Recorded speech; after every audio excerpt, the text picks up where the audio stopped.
So in India, when you got married, they tied Mangal Sutram to you. तो भारत में जब आपकी शादी हुई आपको मंगल सूत्र पहनाया गया। मंगल सूत्र का मतलब ये एक पवित्र धागा है। अगर इसे सही तरीके से किया जाए, इस धागे को खास तरह से बनाया जाता है। अगर आपको याद ना हो, दरअसल हर साल आपको इस मंगल सूत्र को बदलना होता है। क्या आप जानते हैं? अब ऐसा नहीं होता क्योंकि अब ये एक सोने की मोटी चेन है। इसे कच्चे सूत के धागे से खास तरह से बनाया जाता था, या ये कच्चे रेशम का धागा होता था। So that इसके पीछे एक पूरा विज्ञान है, एक पूरा तरीका है अपनी ऊर्जाओं को लाभदायक तरीके से उपयोग करने का, जो एक तांत्रिक तरीका है जिसमें खास नाड़ी को, आप नाड़ी जानते हैं? हम इस बारे में बात कर चुके हैं कि 72,000 नाड़ियां होती हैं। आपके सिस्टम से एक विशेष नाड़ी को लिया जाता है और आपके मंगेतर के सिस्टम से एक खास नाड़ी को लिया जाता है और इस धागे को खास तरह से तैयार करके आपको बांधा जाता है। now, तो जब आपका शारीरिक संपर्क होता है तो ये सिर्फ शरीर का मिलन ही नहीं, बल्कि दो लोगों की ऊर्जाएं भी ऐसी हो जाती हैं। अब आप इसे तोड़ नहीं सकते। अगर आप इसे तोड़ते हैं तो आपको दोनों लोगों को गंभीर नुकसान पहुंचाना होगा, उन्हें चीर कर अलग करना होगा। शादियां इसी तरह की जाती थीं। they got them married. बहुत छोटी उम्र में ही उनकी शादी कर दी जाती थी। 8, 9, 11 साल की उम्र में ही उनकी शादी हो जाती थी।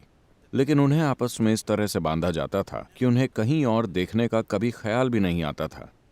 ऐसा विचार ही कभी नहीं आया। आजकल की सोच को ये बहुत डरावना लग सकता है, लेकिन मैं आपको बताना चाहता हूं कि इस स्थिरता से उन्हें इतनी शक्ति मिलती थी कि वो जीवन में जो करना चाहते थे वो उस पर अपना पूरा ध्यान केंद्रित कर सकते थे, क्योंकि इमोशनल इनसिक्योरिटी जैसी कोई चीज ही नहीं होती थी।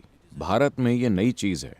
There is simply emotional insecurity की बात ही नहीं आती है, क्योंकि आपसी बंधन इतना मजबूत होता है कि किसी के मन में ऐसा ख्याल कभी नहीं आता कि क्या मेरा पति कोई चीज कर रहा है, क्या मेरी पत्नी कुछ और कर रही है। ऐसा ख्याल कभी नहीं आता, क्योंकि उन्हें आंतरिक तौर पर एक खास तरह से बांधा गया है। लेकिन अब ये एक खोखली रस्म बन गई है। even now, some of the marriages that I हाल में मैंने जो शादियां कराई हैं उसमें हमने उनके साथ यही किया है और उनके बीच के तालमेल का स्तर जबरदस्त है। आप देख सकते हैं कि दो लोग एक बनकर कैसे काम करते हैं और ये कितना शक्तिशाली है। दो लोगों का एक प्राणी की तरह काम करना, ये जबरदस्त शक्ति होती है।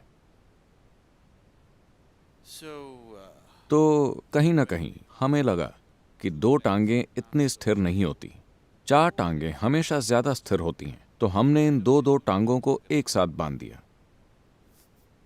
2 टांगें बहुत। हम साइकिल से कार की तरफ क्यों गए? ये ज्यादा स्थिर है। हालांकि ये ज्यादा जगह घेरती है, ज्यादा महंगी है, ज्यादा प्रदूषण करती है, फिर भी हम साइकिल की जगह कार चुनते हैं क्योंकि ये ज्यादा स्थिर है। आपको इसे हर समय बैलेंस नहीं करना पड़ता। शादी भी इसीलिए है, वरना आप हर समय संतुलन बनाते रहते हैं। हर समय आप कुछ खोजते रहते हैं। हर समय आप अपने आसपास के लोगों के साथ भावनात्मक रिश्तों को लेकर असुरक्षित महसूस करते हैं। यह आपको उन चीजों पर ज्यादा ध्यान केंद्रित करने नहीं देता जो आप अपने जीवन में कर सकते हैं।